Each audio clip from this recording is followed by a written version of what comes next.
Hey guys, I had a dream last night that was just an answer to my prayers. When I asked God, like, was this just for me or was this for everyone? And He said that it was for everyone in this hour, all of His children that are crying out for something new and wanting to see just the power of God and just to boldly like walk in His will. Like, we're not satisfied with the lukewarm. We're not satisfied with the old wineskins and the old wine. We want the new wine. And that's just a theme that I've been hearing lately. And a lot of my brothers and sisters here on YouTube and a lot of ministries, I've just been hearing the same thing over and over again. New wine, new wine, new wine.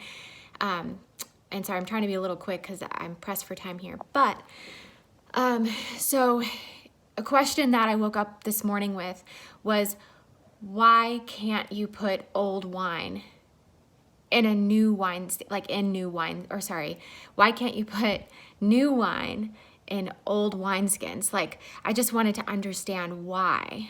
And it's really interesting that I woke up with that question because I had a dream last night and I had no understanding of what the dream meant. I was truly at a loss. Like, at the same time, during my morning quiet time, I asked God, I was like, I don't understand. I don't understand what that dream meant. So anyway, I'm just gonna tell you the dream, and it all connects, and it's crazy beautiful. So in the dream, I was in the middle of a field, and I was like attached to strings, like I had like ropes.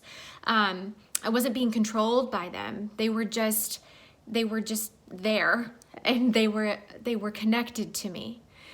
And then I saw this helicopter who, like, it looked like it was flying out of control, and I was trying to like wave it down and like bring it in because it just looked like it was out of control. And it ended up coming down and hitting my ropes that I was connected to and pulling me. And in the dream, it was very strange. I was being pulled by this crashing helicopter, and it was pulling me by the ropes, and I was being stretched. Like, in the dream, it felt like a violent stretching. Like, I could feel my head being stretched and my whole body being stretched. And I felt like if I didn't hold on to the ropes, that I was gonna snap. Like, my body was just gonna burst. So I held on tightly to the ropes, and then I could feel myself stretch. And I was safe. I was fine. I ended up getting up and like going over to the helicopter because I was scared. I mean, it shocked me, and I wanted to see who was driving. Like, why weren't you paying attention?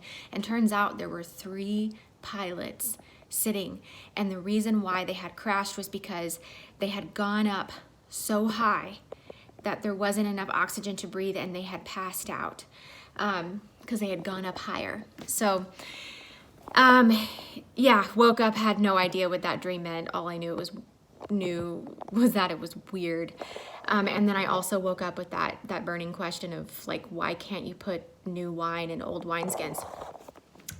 So this morning in my morning quiet time, I just close my eyes, flip open the Bible, wherever God leads me, I press in. And of course, where I opened up to was Matthew chapter 9, verse 17. Nor do people put new wine in old wineskins. If they do, the skins burst, the wine spills, and the wineskins are ruined. No, they pour new wine into freshly prepared wineskins, and in this way, both are preserved.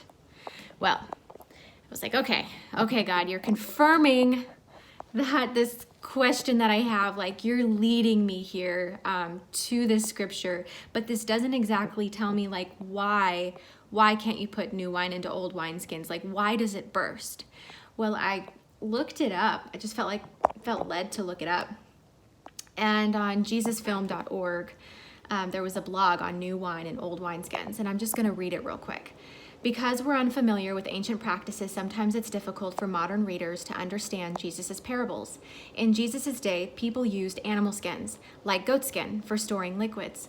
Fermented drinks, like wine, expanded. And since an old wineskin would already be stretched to its limit, the new wine would tear the seams. This is why new wine needed to be preserved in new wineskins. As the wine expanded, the new wineskins would stretch to accommodate it. And then the dream clicked. Crazy, weird, strange dream clicked, and it was connected to this new wine. I've just been feeling in my spirit, new wine, new thing. Can't you see it? So in the dream, I was being stretched. And it looked and it felt uncomfortable. It felt scary. It felt like I was going to snap. But if I held on to the rope, I could stretch with it. I could stretch with God. If you hold on to God, like this new wine, this new thing is going to feel uncomfortable. It'll seem even scary, like outside of our comfort zone. God is doing a new thing, and he wants us to let go of the old ways of understanding and trust him in the new, because he is doing a new thing. And if we hold on to the ropes, if we hold on to him, we can stretch to accommodate the new wine. Going on to read this, let's see. Jesus was making a very specific point to John the Baptist. He was here to do something completely new. If John or anyone else tried to make sense of it through the lens of old expectations and regulations, they'd miss the amazing thing that was happening. Through Jesus, God was redeeming the world to himself. And if people expected this to look familiar to what God had done before, they would not understand. Modern Christians have the benefit of hindsight. We get to see the whole picture in a way that makes sense. But back then, when Jesus was like walking this earth, and even John the Baptist had a moment where he was like, are you the Messiah, or should we keep looking for someone else? Because what Jesus was doing surpassed our understanding, surpassed our expectations, defied the expectations of culture, of tradition, of the Pharisaical like mindset. So I just want to encourage you all. What God is saying right now, just the message that he's giving us for this hour, is that he is doing a new thing. It will defy your expectations. It will defy the regulations, it will defy our understanding. Trust in the Lord. Lean not on your own understanding, right? If we trust in him, we hold on to the ropes. We just trust in him in this uncomfortable stretching to accommodate the new wine. He will preserve us as he preserves the new wineskins. Be new wineskins. Stretch to accommodate the new wine. It will feel uncomfortable and even slightly scary, because new things are uncomfortable and slightly scary because it's not what we expect. And let's just trust God. God bless you all, and have a great day.